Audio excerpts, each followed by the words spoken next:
여러분 안녕히 주무셨습니까? 우리가 잠든 사이 어떤 일이 있었을까요? 저희 굿모닝 글로벌과 함께 챙겨보시죠. 자, 오늘 미국 증시는 3대 지수 모두 하락으로 마감을 하게 될 것 같습니다. 지난주의 하락세에 이어서 이번 주 월요일도 첫 거래일이 하락세를 면치 못할 것 같은데요. 그나마 다행인 점은 장중 낙폭에 비해서 장 후반으로 가면 갈수록 낙폭은 많이 만회하고 있다는 것입니다.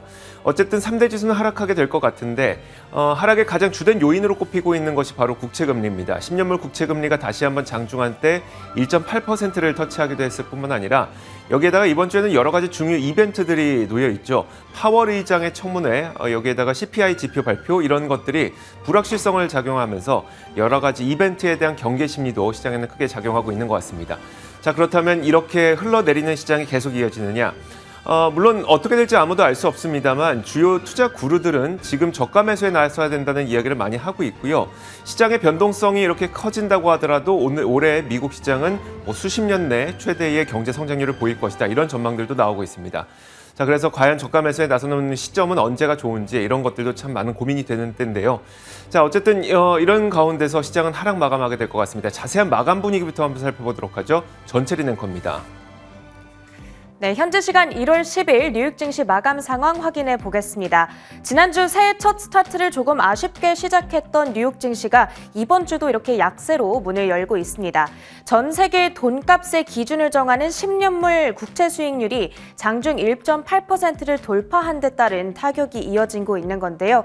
아무래도 이번 주 주요 인플레이션 지표 그리고 연준 의장의 발언도 예정되어 있는 만큼 이에 대한 경계 심리가 작용하고 있는 것으로 보입니다. 더불어 이번 주 시장에서는 이 두 가지 이벤트가 끝나고 나오면 이 두 가지 이벤트가 시장의 향후 방향성을 결정짓는 이정표가 되지는 않을까 이런 예측들도 나오고 있습니다. 그리고 이와 관련해서 현지 시간으로 지난 일요일까지 미국 경제학회 AEA가 치러지기도 했는데요. 여기서도 인플레이션이 앞으로 계속 지속될 수가 있겠고 금리도 당장 올해 2%까지 끌어올려야 한다는 경고가 나오기도 했기 때문에 이런 부분들 역시도 참고를 해주셔야겠습니다. 금리가 이렇게 오르다 보니까 장 초반에는 기술주 중심의 낙폭이 두드러졌는데요. 장 후반에는 많은 종목들이 그래도 장중 저점 대비해서는 낙폭을 꽤 만회하는 흐름으로 진행이 되고 있습니다. 그리고 반대로 금리 상승에 장 초반 급등으로 출발했던 몇몇 금융주들도 있었는데 이 종목들은 장중 빠르게 상승분을 반납하고 일부 종목들은 하락으로 전환하기도 했습니다. 즉 오늘은 기술주에서 가치주 혹은 시클리컬로의 로테이션이 일어나기보다는 시장 전반적으로 자금 이탈이 나타나고 있는 것으로 이해를 해보셔야겠습니다. 조금 더 구체적으로 확인해 보겠습니다. 섹터별 등락 현황 열어보시죠. 오늘 11개 업종 가운데 헬스케어 섹터만이 0.6% 플러스권에서 지수 방어에 나서고 있습니다. 이미 소비재가 1.5% 하락으로 현재는 1.2%로 낙폭을 조금 줄였는데요. 가장 부진한 흐름으로 진행이 되고 있습니다. 그 안에서 아마존과 GM, 포드 그리고 나이키까지 섹터의 하방 압력을 가하는 양상이 나타나고요. 그리고 바로 위에 커뮤니케이션 역시도 1%대의 낙폭을 기록한 채 현재 진행이 되고 있는데 페이스북과 넷플릭스의 하락세가 부담으로 작용하고 있습니다. 그리고 아래로 내려와서는 산업과 자재 역시도 1.4%대의 마이너스권 움직임을 나타내고 있습니다. 이 두 가지 섹터 내에서는 현재 오르는 종목을 찾기가 더 어려울 정도로 대다수의 종목들이 하락하는 그런 흐름이 나타나고 있고요. 그리고 헬스케어 0.6% 상승 중에 있는데 모더나와 브리스톨 마이어스, 머크 등과 같은 종목들이 강하게 받쳐주고 있습니다. 몇 가지 특징주들 먼저 게임업체 진가부터 보겠습니다. 또 다른 게임업체죠. 테이크투 인터랙티브가 인수를 계획하고 있다는 보도가 전해지면서 오늘 이렇게 주가는 급등으로 진행이 되고 있습니다. 현재 40%대의 플러스권에서 거래를 마칠 것으로 예상되고 있습니다. 자, 이제 미국장 마감 시간이 거의 다가왔습니다. 마감 후에 돌아와서 남은 이슈들 체크해 보겠습니다.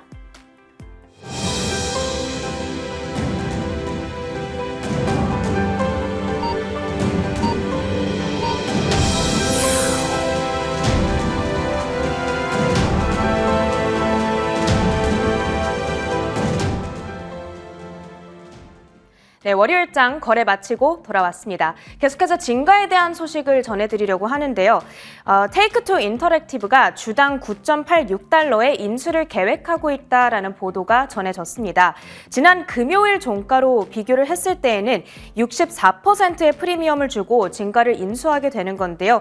이에 따라서 테이크2의 주가는 10%대의 급락 양상을 보인 반면에 인수 대상인 진가의 주가는 이렇게 40%대의 강세권에서 거래를 마칠 것으로 보입니다. 그 다음으로는 헬스케어 섹터 내에서 모더나의 주가를 확인해 보겠습니다. 모더나의 CEO가 오미크론 변이를 타겟팅한 부스터샷을 제작하고 있고 그리고 조만간 임상 단계에 돌입한다고 발언하면서 급등으로 진행이 됐습니다. 9.3% 가까운 플러스권이고요. 잠시 후 이 소식은 구체적인 이야기들 애프터마켓에서 다뤄드리도록 하겠습니다. 그 다음으로는 룰루레몬도 확인해 보겠습니다. 오미크론 변이로 인해서 4분기 실적 전망에 대한 기대치를 살짝 낮추는 발언이 나왔습니다. 이전에 전망했던 매출 및 EPS 전망 범위에 그래도 들어가기는 하지만 가장 적은 수준으로 발표할 것으로 나오고 있는데요. 인력 부족 그리고 영업시간 단축이 실적에 부담으로 작용했다라는 발언들 전해지면서 룰루레몬의 주가는 2% 정도의 마이너스권, 그래도 장중 저점 대비했을 때에는 낙폭을 상당 부분 만회한 채 거래를 마쳤습니다. 마지막으로는 대마초 관련주인 틸레이까지 확인해 보겠습니다. 예상치 못한 분기 이익을 발표하면서 주가는 급등으로 진행이 됐습니다.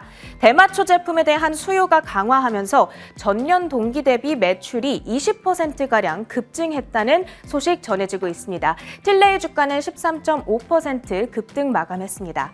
이렇게 오늘 전해졌던 특징주들 모두 확인해 봤고요. 마지막으로 상품 선물 시장 움직임까지 체크해 보도록 하겠습니다. 최근 강했던 유가이지만 오늘은 약세장을 따라가서 시장 이렇게 하락하는 흐름을 나타내고 있습니다. 오미크론 변이로 인한 수요 차질 우려가 다시금 부각됐다. 이런 헤드라인들 눈에 띄고 있고요. WTI 선물 가격은 0.7% 하락하면서 배럴당 78.29달러의 거래를 이어가고 있습니다. 마지막으로 오늘은 비트코인 가격을 확인해 봐야겠습니다. 전 세계 자산 시장의 유동성 축소 속도가 생각보다 빠를 거라는 우려가 번지면서 암호화폐 가격에도 타격을 가하고 있습니다. 현재 암호화폐 공포 탐욕 지수는 극단적인 공포를 의미하는 23선을 가리키고 있기도 한데요. 그러면서 비트코인 가격에는 장중한 때에는 이렇게 4만 달러 선이 붕괴되기도 했습니다. 그렇지만 현재는 낙폭을 조금 만회하면서 1.4%대의 마이너스권을 기록하고 있고요. 이더리움 가격 역시도 5%대의 급락세로 현재 진행이 되고 있습니다. 네, 이렇게 상품 선물 시장 움직임까지 확인해 봤고요. 마지막으로 지수 종가까지 체크해 보겠습니다. 다우지수는 0.5% 정도의 마이너스권에서 거래를 마칠 것으로 보입니다. 그래도 36,000포인트 선을 이렇게 지켜낸 채 오늘 마감을 하고요. S&P 500 지수는 0.4% 하락, 나스닥 지수는 강보합 수준의 거래를 마치게 됩니다. 이렇게 뉴욕 증시 마감 상황 정리해 드렸습니다.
자, 지난 밤 사이 미국 시장에서 어떤 일들이 있었는지 하나씩 살펴보도록 하겠습니다. 애프터마켓 시간이고요. 신한금융투자 WM 리서치부 최진석 팀장 함께하겠습니다. 어서 오세요. 안녕하십니까? 네, 안녕하세요. 자, 오늘 조금 전에 보니까 나스닥이 또 상승으로 반전한 채 시장이 또 마감이 됐더라고요. 굉장히 역동적인 시장이었습니다. 자, 어떤 일들이 있었는지 하나씩 보도록 하죠. 첫 번째 키워드 공개합니다. 자, 첫 번째 키워드는 어김없이 저가 매수라는 키워드. 이게 시장 반전하기 전에 적으신 거죠? 네, 맞습니다. 이제 일단은 이렇게 뭐 역동적이라고 표현을 하셨지만은 또 네. 뭐 괴로울 수 있는 그런 시장 상황에서 앞으로를 어떻게 대응할 것인가 이 부분에 대해서 어김없이 저가 매수 의견이 나와서 이 부분을 좀 소개를 해드릴까 하는데요. 연초에 굉장히 좀 부진한 장세입니다. 그러면서 올해는 미국도 좀 힘들다라는 분위기 속에 어김없이 저가 매수 콜이 등장을 했는데요. JP모건의 마르코 콜라노빅, 우리나라 투자자분들도 좀 많이 알고 있는 스트래티지스트죠. 이분이 미국에서 저가 매수를 시작할 때라고 분석을 했습니다. 그러면서 이날 이 리서치 노트를 통해서 FOMC 의사록발 증시 매도세가 과도하다라고 또 분석을 전했습니다. 긴축은 점진적일 것이며 위험자산 시장이 통제 가능한 속도로 이뤄질 것이다라고 얘기를 했고요. 그리고 이제 강한 경기 회복을 동반해서 긴축 기조가 나타날 것이다라고 강조를 했습니다. 참고로 그는 지난 12월 초에도 작년에도 오미크론발 이 증시 매도가 과도하다라고 얘기를 하면서 매수콜을 한 바가 있었는데요. 그러면서 이번에도 오미크론 변이 바이러스는 팬데믹의 종식을 의미한다라는 입장도 그대로 유지를 했습니다. 이 때문에 여전히 경기 민감 업종이 다수 포함된 가치주, 리오프닝 업종을 선호한다라고 밝혔고요. 이들 기업들 중에 상당수가 실적 그리고 심지어 장부 가치 대비해서도 멀티플이 낮게 형성되고 있다라고 분석을 했습니다. 사실 의사록이 공개된 이후에 시장이 크게 흔들리고 또 많이 하락을 하긴 했는데 그렇다고 해서 팔아라라는 이야기를 한 사람들은 저도 많이 못 봤었거든요. 네.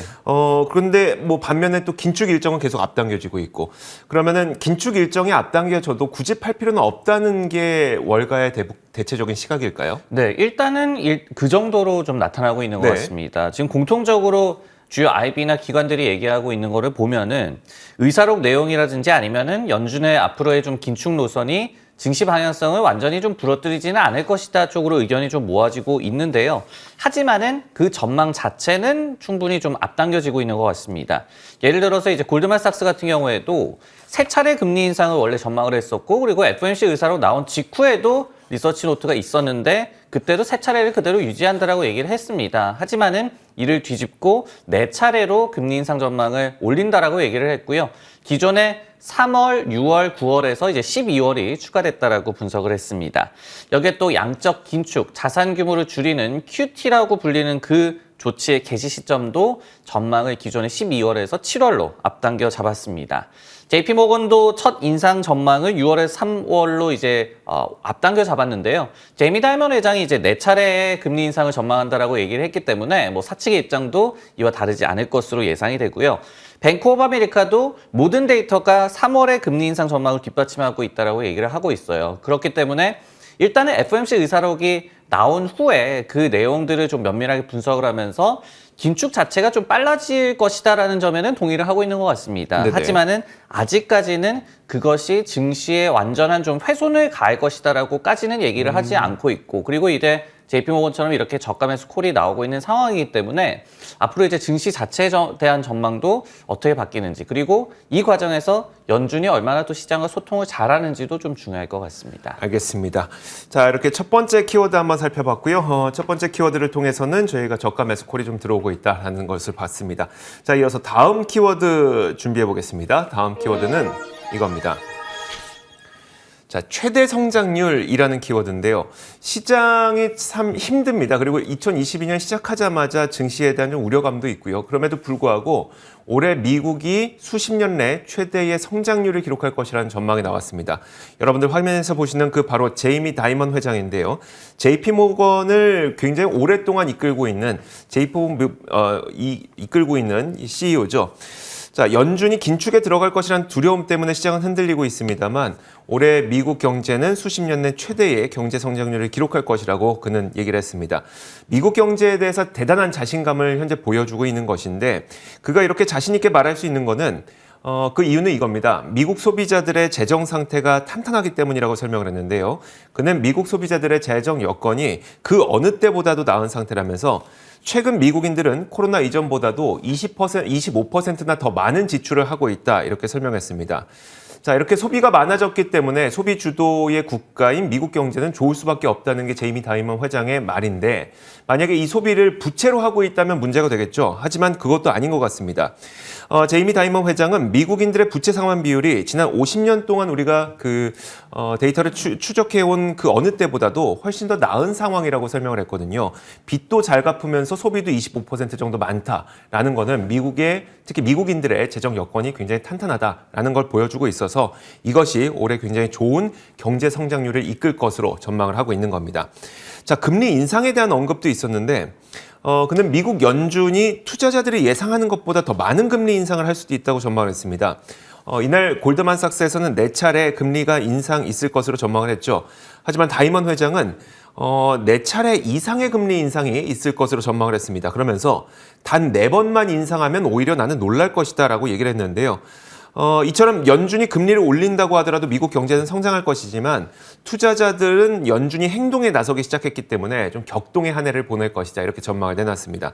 정리를 해보자면 경제는 아주 좋을 것인데 하지만 시장은 변동성의 한 해를 보낼 것이다 이렇게 볼 수가 있을 것 같거든요. 다이먼 회장의 이번 발언이 좀 투자자에게 시사하는 바가 있다면 어떤 게 있을까요? 네, 뭐 다이먼 회장의 얘기도 그렇고요. 그리고 올해 좀 증시도 낙관론을 좀 유지하고 있는 이들의 공통적인 의견은 경제 성장이 좀 유효할 것이라는 얘기죠. 물론 뭐 꺾일 것이라는 얘기도 있지만은 견고하게 특히 이제 미국 경제가 성장을 이어나갈 것이다. 그러면서 온갖 좀 악재를 상쇄해 나갈 것이다. 이렇게 얘기로 좀 나오고 있고요. 그리고 이제 다이먼 회장의 말도 그렇기 때문에 온갖 잡음, 뭐 긴축 노선과 관련한 불확실성이라든지 성장 둔화에 대한 우려, 이익 성장에 대한 피크아웃 우려, 그리고 뭐 코로나19 관련된 이슈 이런 것에도 불구하고 결국은 이제 증시가 간다, 경제가 가기 때문이다 이렇게 좀 해석을 하시면 좋을 것 같습니다. 다만 이제 앞서 언급했던 제가 이 불확실성 요인들 그리고 여기에 더해서 중간 선거가 올해 또 11월에 예정이 돼 있기 때문에 통상적으로 이제 선거의 해에 변동성이 좀 높아진다. 그리고 작년에 또 놀라운 랠리를 펼쳤었고 특히 이제 기술주 같은 경우에는 수년간 놀라운 랠리를 좀 펼치고 있기 때문에 이런 부분들이 뭐 월가에서 계속 얘기를 하는 범피 로드, 앞으로 좀 굴곡진 그런 장세를 좀 예상하게 만든다. 이렇게 해석하는 게 뭐 적절할 것 같습니다. 그러다 보니까 이제 12월에 뱅크 오브 아메리카 펀드 매니저 조사 때도 현금 비율이 5.1%로 전달에 4.4% 대비해서 크게 늘어났던 바가 있었고요. 그러면서 2020년 5월 이후에 펀드 매니저들이 가장 많은 이제 현금 배분을 하면서 조금은 기다리고 있습니다. 이제 곧 1월의 수치도 나올 것으로 예상이 되는데 이런 부분들을 좀 참고를 하면서 조금은 뭐 경계론도 있고 그런 가운데서 전체적으로는 뭐 낙관론이 유지가 되고 있다 이렇게 좀 보시는 게 맞는 것 같습니다. 네, 알겠습니다. 자, 이렇게 두 번째 키워드까지 살펴봤습니다. 이어서 세 번째 키워드 공개하겠습니다.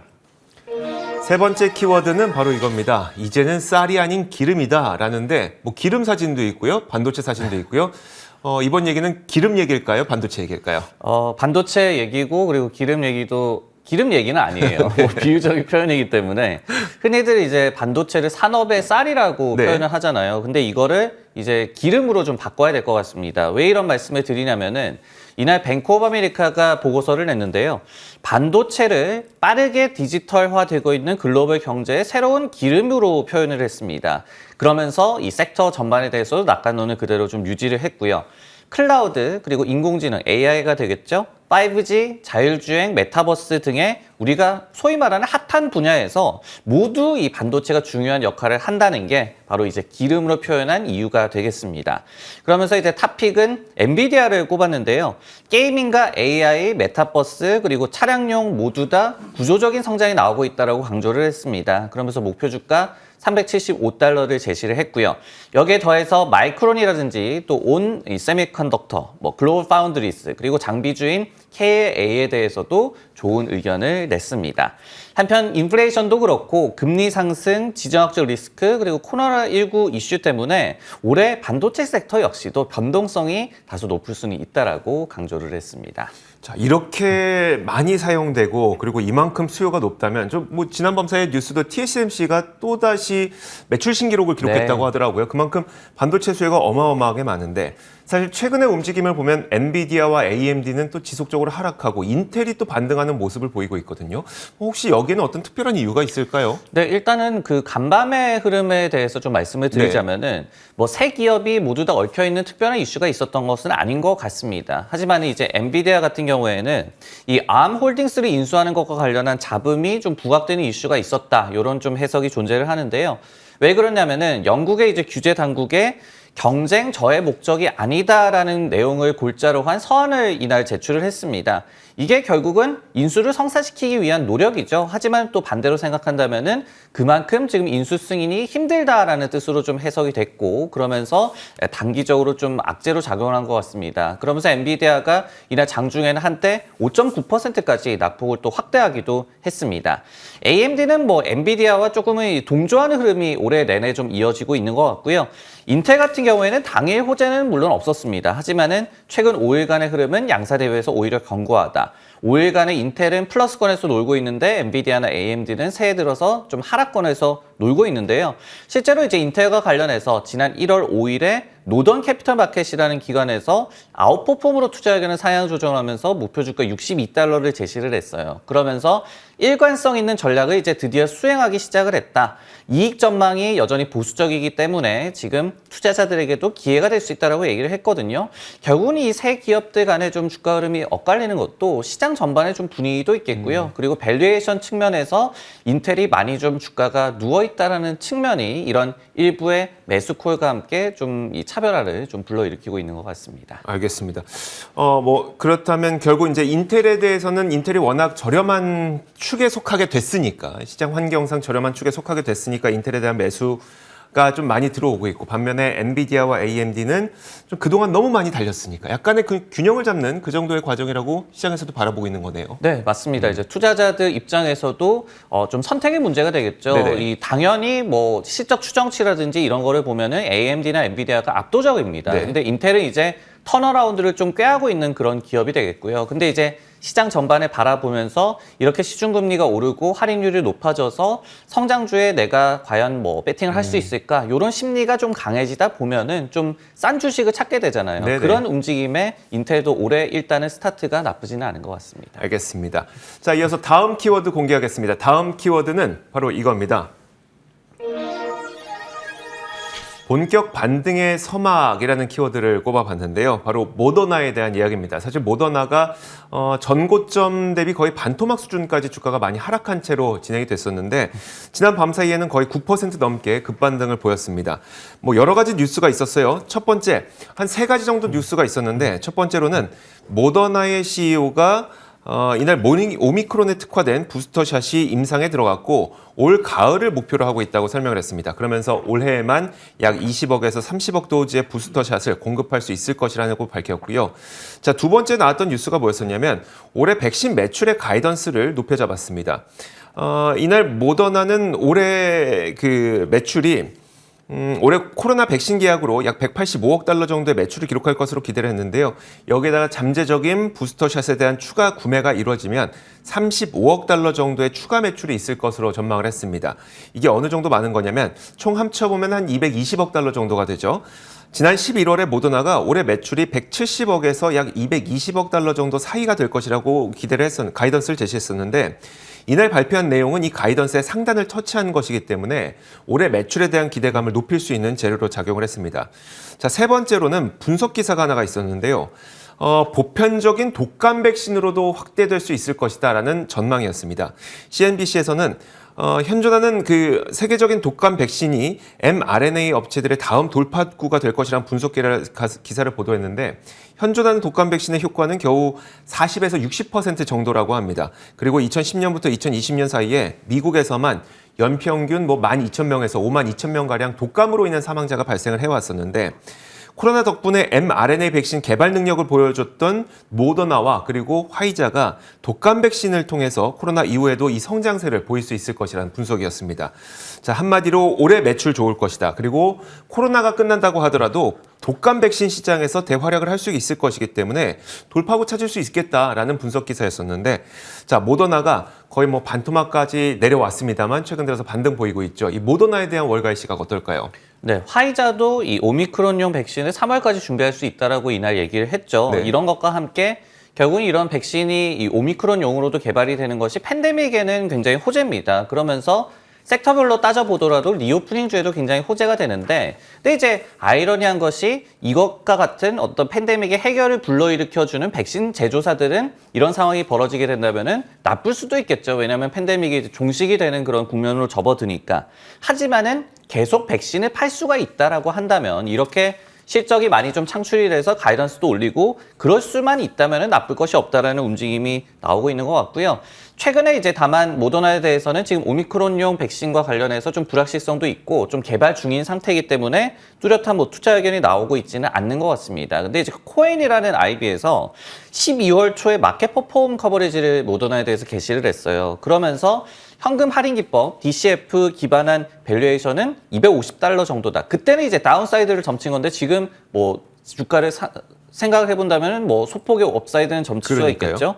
그러면서 그때 어떻게 얘기를 했냐면은 중단기 밸류에이션이 어떤 변이 추이에 달렸다라고 얘기를 했습니다. 그렇기 때문에 이제 오미크론용 백신을 이제 서서히 좀 내놓고 있는 것, 그리고 이에 따라서 또 실적 전망치도 올리고 있는 것, 여기에 또 반응을 하는 투자 의견의 변화가 어떻게 나타나는지도 좀 지켜볼 필요가 있을 것 같고요. 그리고 이 기사 내용에서 나왔지만은 모더나가 이번에 이 코로나19 백신을 개발을 하면서 굉장히 이제 노하우를 많이 획득을 했다. 네네. 그렇기 때문에 앞으로 각종 백신 분야에서도 또 두각을 나타낼 수 있다. 이런 부분도 월가에서 공통적으로 얘기를 하고 있는 부분이거든요. 그래서 이런 부분들도 다 좀 참고를 하시면 좋을 것 같습니다. 그러니까 결국 월가에서도 그래, 독감 백신으로도 활용될 수도 있는 건 알겠지만 아직까지 이거 우리가 이 내용을 투자 의견에 넣을 수도 없어. 이 정도인가 보네요. 맞습니다. 그리고 이제 오미크론의 추이 그리고 팬데믹 전체 추이가 이제 모더나의 주가 향방에도 좀 영향을 줄 것이다라고 얘기를 하고 있기 때문에 이렇듯이 뭐 백신이 언제 나오고 또 언제 또 엔데믹 국면으로 접어들고 이런 부분도